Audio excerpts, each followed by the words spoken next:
Jadcherla BRS party के कायदीन व मजलिस के कौंसलर्स ने जड़चल्ला अकामती स्कूल बॉयज़ का मुआयना किया। बादशाह मकामी मीडिया नुमाइंदों से बात करते हुए कहा कि कल जड़चल्ला अकामती स्कूल बॉयज़ में 50 तलबा की सेहत ख़राब हो गई थी, जो कि काफ़ी अफसोस की बात है। उन्होंने मज़ीद कहा कि साबिक़ा तेलंगाना हुकूमत में ऐसा वाक़या पेश नहीं आया। साबिक़ा चीफ मिनिस्टर के चंद्रशेखर राव ने अकामती स्कूलों में सोना मसूरी चावल की सरबराही की थी, लेकिन आज कांग्रेस हुकूमत में तलबा को सही तौर पर ग़िज़ा नहीं दी जा रही है, जिससे तलबा की सेहत ख़राब हो रही है।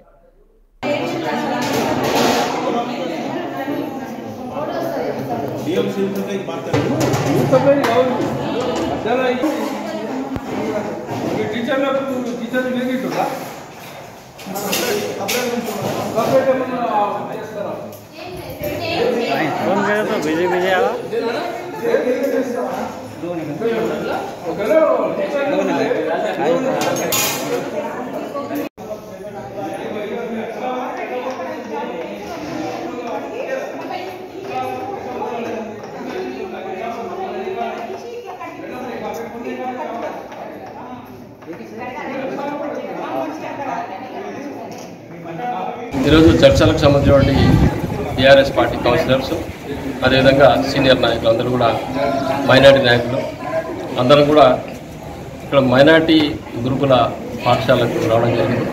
మొన్న గడిచిన 2 రోజుల నాడు పిల్లలు భోజనం సమయం తర్వాత అస్వస్థతకు గురై అందరూ కూడా ఆసుపత్రిలో అడ్మిట్ కావడం జరిగింది. దాని విషయం ఇక్కడ వచ్చి విచారణ చేసాం, ఇక్కడ ఏం జరుగుతుందని.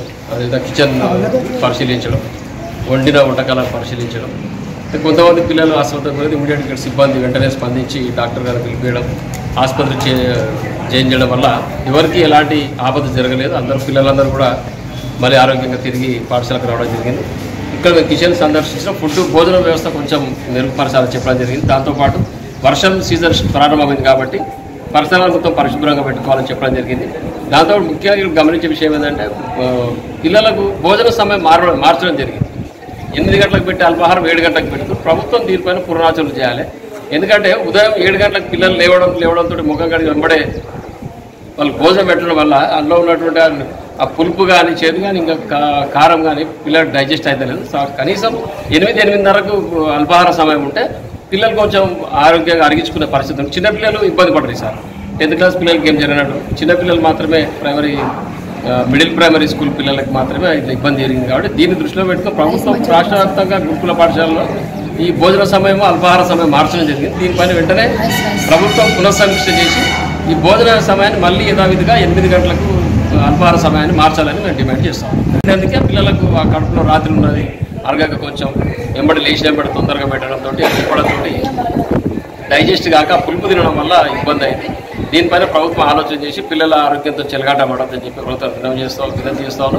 ఖచ్చితంగా గడిచిన సమయం ఇంతమందికి ఎట్లా ఉందో అదే సమయాన్ని పెడితే రేపు మళ్ళీ ఇక్కడ ఈ యొక్క ఇబ్బంది జరిగింది మళ్ళీ వివిధ పాఠశాలలో కూడా జరిగే అవకాశం ఉంటుంది. కాబట్టి అందరు పిల్లలు ఆరోగ్యంగా ఉండాలంటే స్టాండర్డ్ టైము 8 గంటలు, మధ్యాహ్నం 1 గంట, రాత్రికి 7 గంటలు. ఇది స్టాండర్డ్ వరల్డ్ హెల్త్ ఆర్గనైజేషన్ సూచించిన సమయం కాబట్టి దీన్ని ప్రభుత్వం ఫాలో చేయాలి. ఇంతకుముందుకు ఇప్పుడు వచ్చిన ప్రభుత్వం రేవంత్ గారు కేసీఆర్ గారు చేసి నేను ఫాలో అవుతా అన్నట్టుగా వ్యవహారం కనిపిస్తాం. కాబట్టి దీన్ని మేము తీవ్రంగా వ్యతిరేకిస్తాము. ఖచ్చితంగా పిల్లల భవిష్యత్తు జీవితాలతో ఆడుకోవద్దని ప్రభుత్వానికి విన్నవించుకుంటాం. ఈ రైస్ ఉందో రైస్ చాలా అధ్వాన స్థితిలో ఉన్నాయి. మనం తినలేని భూగల్లో ఉన్నవి. రైస్ అనేది లేదే లేదు.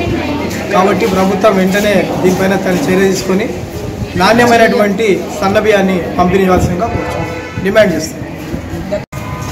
जैसा कि आप जानते हैं कि कल यहाँ माइनॉरिटीज़ बॉयज़ हॉस्टल में माइनॉरिटीज़ के जो है कुछ बच्चों को जो है नाश्ते में खाने की वजह से उनको तकलीफ़ हुई, पेट में दर्द हुआ और वॉमिटिंग्स करने की वजह से तकरीबन 50 बच्चों को जो है ये असरात हुए।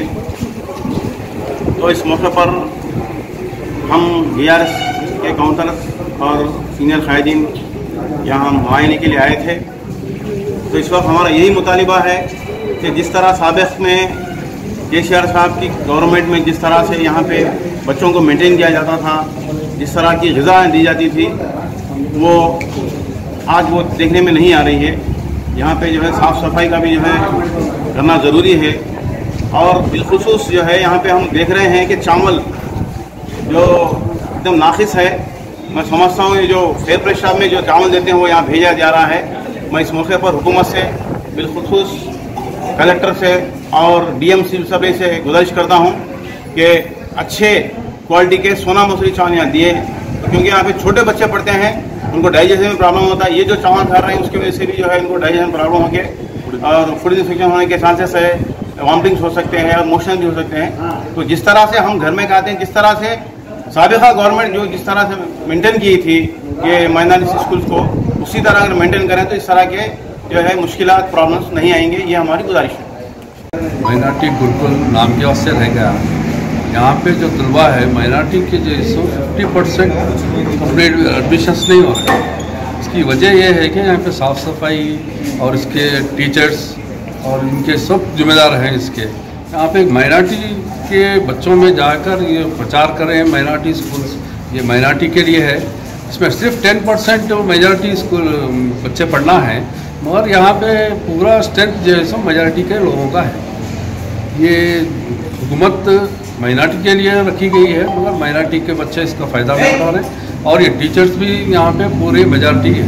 मैं हुकूमत से ये दावा कर रहा हूँ कि पूरे टीचर्स भी इसमें माइनॉरिटी टीचर्स को रखा गया तो इसमें बेहतर तालीम हासिल हो सकती है और माइनॉरिटी में भी एक भरोसा होता, ताकि माइनॉरिटी टीचर्स है यहाँ पे माइनॉरिटी बच्चे हमारे पढ़ेंगे। जी ఎక్కడ చూసినా కన్నా బియ్యం అనేది కనిపిస్తలేదు కంట్రోల్ బియ్యం